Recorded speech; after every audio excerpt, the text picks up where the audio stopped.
अस्सलाम वालेकुम। ये है हमारा ब्रेडफोर्ड फॉरेस्टर स्क्वायर स्टेशन, जहाँ पर नॉर्दर्न रेलवेज़ ऑपरेट करती हैं। खूबसूरत है, पुराना है, अच्छी बिल्डिंग्स हैं नियर बाय में, और नियर बाय में ही टाउन सेंटर वगैरह, मॉल, ब्रॉडवे जिसको कहते हैं, नया है वो भी, बैंक्स वगैरह तमाम चीज़ें यहीं पर मौजूद आपको मिल जाएंगी। अम, आज मुझे एक चीज़ के बारे में बहुत जो बॉदर कर रही थी, और मुझे था कि मैं रिकॉर्ड करूं और उसको सेव करूं, ताकि कोई अगर सुने तो वो उसको सोचे समझे और शायद कुछ बेहतरी भी हो जाए। आज एक वाइट इंग्लिश लेडी जिनसे मेरी बात हुई, तो वो अपना एक एक्सपीरियंस शेयर कर रही थी। इमोशनली फ्रीज़ या हो जाना किसको कहते हैं, या पैरालाइज हो जाना किसको कहते हैं फिज़िकली। तो उसमें उन्होंने शेयर किया कि किस तरह से एक शख्स ने जब उनसे बदतहज़ीबी की, दस्त दराज़ी की, तो किस तरह से वो, मतलब जिनको हम समझते हैं कि बहुत स्ट्रॉन्ग, और जो कि वाक़ई में मैं उनको पर्सनली जानती भी हूँ, तो बहुत स्ट्रॉन्ग ख़ातून है। मतलब प्रेजेंस ऑफ माइंड है, और समझदार हैं, उनको पता है कि कौन सी जगह पर क्या जो है बिहेवियर या बात करनी चाहिए। तो उनके साथ जब मैंने ये सुना कि वो इमोशनली फ्रीज़ हो गई थी, और उन्होंने कहा कि मुझे ऐसा लगा कि मैं पैरालाइज़ हो गई हूँ, मेरी बॉडी में ताकत नहीं है, मैं कुछ नहीं कर पाई, तो मुझे बहुत हैरत हुई। और फिर मेरे जहन में एक और चीज़ आई कि हमारे देसी कल्चर्स में या एशियन कल्चर्स में, हमारे यहाँ तो इस चीज़ पर ना तो बात होती है, और ना ही जो है इस बारे में कोई अवेयरनेस भी दी जाती है हमारे यहाँ अपने बच्चों को, लड़कियाँ हों या लड़के हों। आजकल के ज़माने में तो लड़का क्या और लड़की क्या, दोनों के लिए ही मुश्किलात बराबर हैं। तो इसमें मुश्किल ये मैं देखती हूँ कि जब छोटे बच्चे हैं जिनको आपने कोई अवेयरनेस भी नहीं दी है,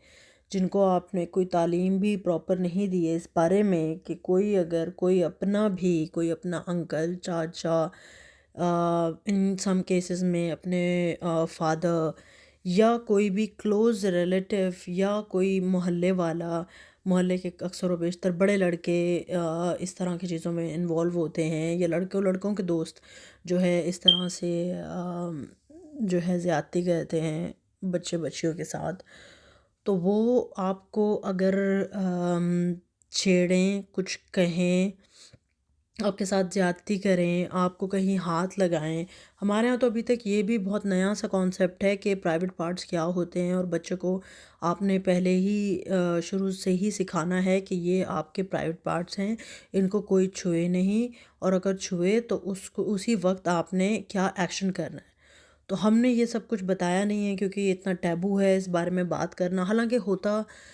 मैंने ज़ाहिर है इस पर रिसर्च नहीं की, तो मैं ये नहीं बता पाऊँगी कि कितनी परसेंटेज इसकी है, कि अगर मैं इसके ऊपर डेटा रिसर्च करने जाऊँ तो मुझे पता लगेगा कि कितने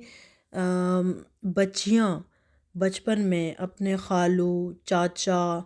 मामू, ताया, कज़न्स, मोहल्ले के बड़े लड़के, शॉपकीपर, मतलब इन तमाम और जब बाज़ार आप जाते हैं तब, तो इन तमाम लोगों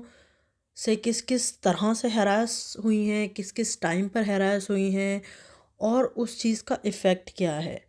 मतलब मैं ये देखती हूँ कि उस हरासमेंट का इफ़ेक्ट जो है उस छोटे बच्चे या बच्ची की पर्सनैलिटी पर ज़िंदगी भर के लिए होता है। अब वो उसकी ज़िंदगी भर का आपने उसको एक हिस्सा बना दिया उसकी पर्सनैलिटी का, जिसमें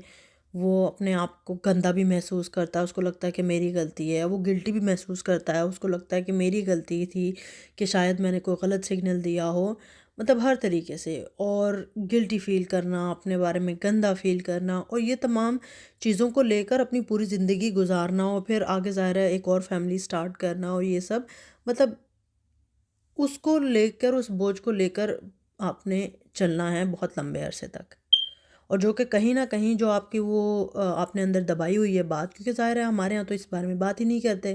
टैबू सब्जेक्ट है, आप बात करेंगे तो बहुत बुरी बात है। और जिसका नाम आप लेंगे आप खुद डरते हैं कि मैं कैसे इनके बारे में कह दूं कि इतनी इज्जत है इनकी फैमिली के अंदर। लेकिन वो जो डैमेज आपका हो जाता है ना,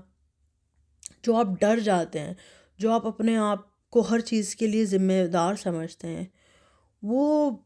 बहुत डैमेजिंग है, जिसके लिए थेरेपी बहुत ज़रूरी है, जिसके लिए ओपन अप होना बहुत ज़रूरी है।